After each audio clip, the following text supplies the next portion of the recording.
वाग मुझी मदीने दुआ को लगी हाज़री पे हबीबन जे दर ते वरा की नवापद सजी जिंदगी मां हो जा सब हयाती अजीबन जे दर ते वरे वाग मुझी मदीने दुआ को लगी हाज़री पे अजीबन जे दर ते लगलता रतन में मदीने जी आहे हिजराल हीणो कयो आगे मुझो हिजराल हीणो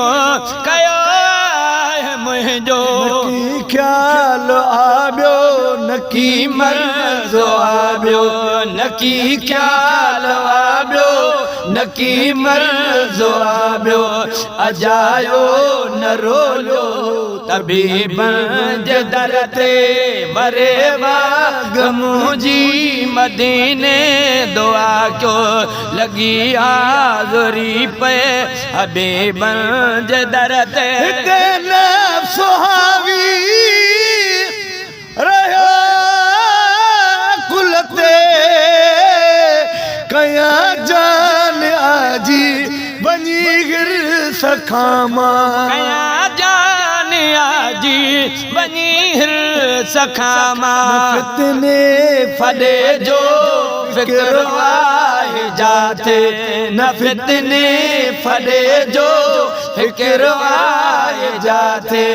करारी गुजारा करीम जे दर ते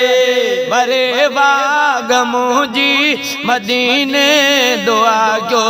लगी हाज़री पे हबीबन जे दर ते उम्मीदू सजण में रखूं बैठो आया सखिया सनी दो पुनल पंहिंजे दर ते सखिया सनी दो पुनल पंहिंजे दर ते दिल रुबा के सदा कई नहण भी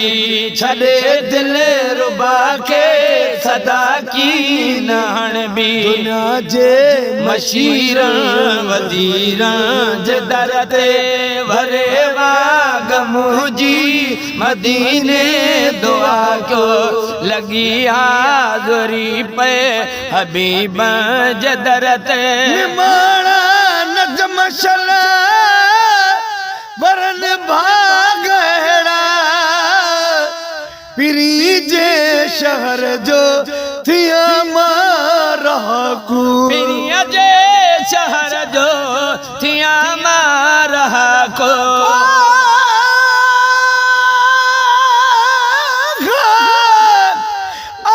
शरीफ द मुल्क अजायब जिथा अरबी ढोल बेवसदा दिलड़ी अरबी यार पुकारे जीवे आवाज जरसदा रहदा दिलबर मीम दे ओले लिख चुब भेद न दसदा अर्ज जरूर मंजूर करो चा फरीद आजिज बेकसदा निमाणा नजम चल वरन भागड़ा पिरी जे शहर जो थिया मारहा को पिरी जे शहर जो थिया मारहा को या खूब खिदमत में आए वे जी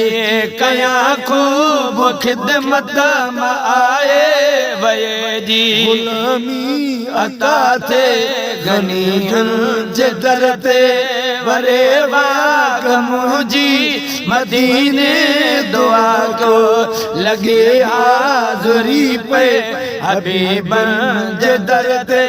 वरा की नवाबद सजी जिंदगी मां हो जा सब